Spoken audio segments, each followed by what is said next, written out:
Jungle.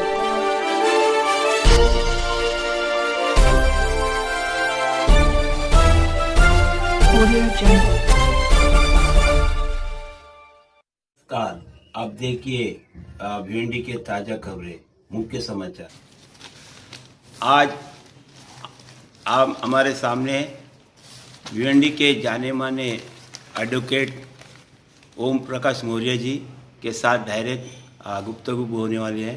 आप ये देखिए, शराब बिक्री चालू हो गया ये लॉकडाउन के अंदर, देश को कितना नुकसान होने वाला और कितना फ़ायदा होने, इसके बारे में बताइए। और उससे पहले आप क्या हो, आपकी संस्था का नाम और आपका जो टाइटल जरा बताइए हमारे जिन समाचार को। मैं आपको धन्यवाद देता हूँ। 1873 में महात्मा फुले ने सत्यशोधक समाज की स्थापना की थी। उस संस्था का मैं राष्ट्रीय अध्यक्ष हूँ। बुद्धिस्ट सोसाइटी ऑफ इंडिया, बाबा साहब ने जो संस्था बनाई थी, उस संस्था का मैं राष्ट्रीय उपाध्यक्ष हूँ। और मैं तो निश्चित रूप से ही आज ये रमज़ान का पवित्र महीना चल रहा है। इस पवित्र महीने में हुजूर सल्लल्लाहु अलैहि वसल्लम हज़रत मोहम्मद साहब ने दारू को हराम कहा है। और उसी तरह आज जो एक तथागत गौतम बुद्ध इस धरती की एक धरोहर रहे हैं, और बुद्ध पूर्णिमा के अवसर पर जिन्होंने उनके मानव समाज को जीने के लिए जो 5 प्रमुख बातें थी, उसमें से यह भी एक दारू जो है, सुरा मेरे मध्य पमाट ठाना वेरमड़ी, दारू शराब नशीले पदार्थों का सेवन नहीं करना चाहिए। ये सरकार लोगों का ध्यान बटाने के लिए, और इस सरकार ने जो यहाँ की जनता की कमाई को पूरा एकदम अनैतिक ढंग से पूरे विश्व में खर्चा किया, जगह जगह इन्होंने अपने ऐशो आराम के लिए खर्चा किए। और इनके जो पूंजीपति साथी हैं, उनको कितने हजार लाख करोड़ रुपए उन्होंने जनता की गाड़ी कमाई को बर्बाद कर दिया।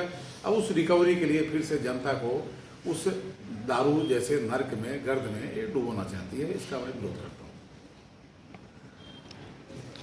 जो कोरोना जो बीमारी ये जो विदेश से आई है, तो आने के बाद अपने हिंदुस्तान में फैल चुकी है।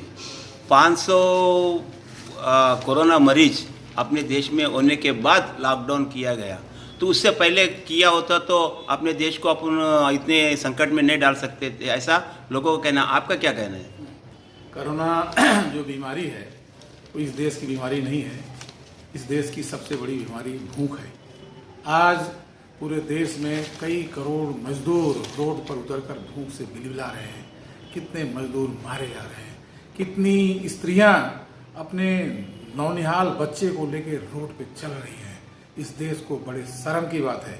हमारे इस देश का जो प्रधानमंत्री है, जिसको हम कहते हैं बीजेपी, जो एक बेटी जलाओ पार्टी है, जो ब्राह्मण जमात पार्टी है, जो बनिया जमात पार्टी है, जो भारत जलाओ पार्टी है, और जिसका संरक्षक राष्ट्रीय सर्वनाश संघ कर रहा है, इन लोगों का मैं घोर विरोध कर रहा हूं।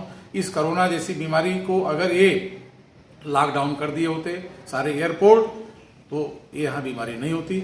लेकिन ये अपने ऐशो आराम में अपनी एकदम जिसको हम कह सकते हैं कि खुद के लिए नमस्ते ट्रंप, हाउ डू मोदी, क्या क्या दुनिया भर का ये करोड़ों अब्जों रुपए का इन्होंने सत्यानाश किया।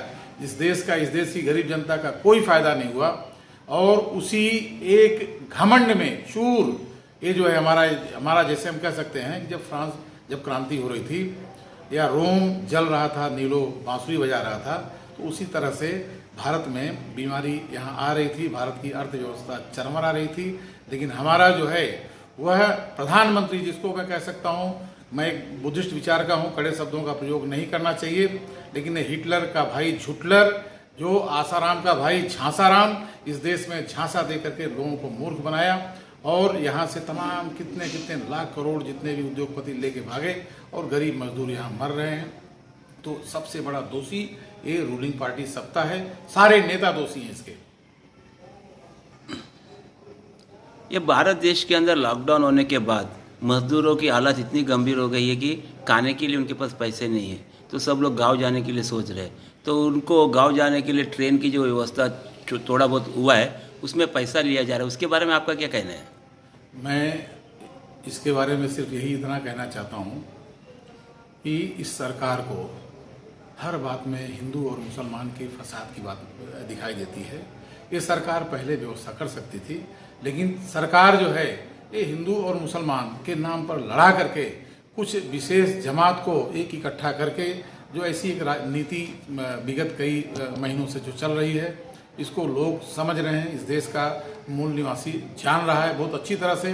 रहा सवाल ट्रेन का, तो बाहर से हवाई जहाज के बंदोबस्त हो रहे हैं और इस देश का निर्माता, यहाँ का इस देश का जो आज कई करोड़ मजदूर हैं। भारत जो है एक ग्राम में बसता है, भारत एक कृषि प्रधान देश है और ऐसे छोटे छोटे काश्तकार जो वहाँ खेती करते हैं, उन्हीं के बच्चे यहाँ के शहरों में मजदूरी करते हैं। इस तरह से मजदूर किसान द्रोही सरकार है और मैं इसका घोर विरोध करता हूँ। और मैं तो कहूँगा कि सारे देश के मजदूर किसान इकट्ठे हों, बीमारी से अभी लड़ने के बाद समय आया है और ऐसे लोगों को मटिया में करें। एक ट्रेन उन्होंने बनाया, ट्राम उन्होंने बनाया, सारे शहर उन्होंने बनाए, सारी बिल्डिंगें उन्होंने बनाई। 23 मार्च 1930 को भगत सिंह को 31 को फांसी हुई थी, तो उन्होंने कहा था कि इस देश का शासन ऐसे लोगों के हाथ में जाएगा कि एक मजदूर कपड़ा बनाएगा, नंगा रहेगा, एक किसान अनाज बनाएगा, पैदा करेगा, खुद आत्महत्या करेगा, भूखा मरेगा, और एक राजगृह वह जो है अच्छे अच्छे मकान बनाएगा और खुद झोपड़ों में रहेगा। आज देश की वही परिस्थिति है। इतना विकट परिस्थिति देश की है। कितने रोड मैं देख रहा हूँ, हजार किलोमीटर का खुद मैंने देखा। हमारे तमाम साथी अनाज बांट रहे हैं। ये क्या, जब ये जो है मोदी को बुलाया इस देश का प्रधानमंत्री, क्या उस वक्त ये कह देता कि सब लोग अपने अपने घरों में चले जाओ, ऐसी स्थिति है, इसके लिए अपनी तैयारी करो? ये क्यों नहीं बोला? लेकिन ये एकदम बेशर्मों की तरह आते हैं और कहते हैं कि भाइयों बहनों ये करो, भाइयों बहनों ऐसा कर दो, भाइयों बहनों ताली पीट दो, भाइयों बहनों अगरबत्ती दिखा दो, टार्च दिखा दो, थाली बजा दो, ये कर दो। बेशर्मों, इन्होंने ये इस देश के मजदूरों की क्या व्यवस्था किया इसके बारे में नहीं बोल रहा है। तमाम सारे ट्रेनें उस वक्त ही चालू कर देना चाहिए था इनको, सारे मजदूर अपने अपने घरों में चले जाते। सूरा आज सारा का सारा दोष जो है ना, ये जो हिंदू मुस्लिम का द्रोह फैलाने वाले ये देशद्रोही हैं, यही लोग ही असली देशद्रोही हैं। इस देश में जितने भी हैं सारे के सारे लोग देखेंगे तो बुनकर हैं, पकड़ पाने वाले हैं, काम करने वाले हैं, हर तरह से मजदूरी करने वाले, उनको एक विशेष जमात को टारगेट दिया जा रहा है। कहते हैं उनके कपड़े से पहचाना जाता है। अरे मैं कहूँगा कि उनके सरनेम से, उनके नाम के टाइटल से पहचानो कि ये देशद्रोही कौन है। बस इतना ही, कल फिर मिलेंगे नए खबर के साथ। जय हिंद।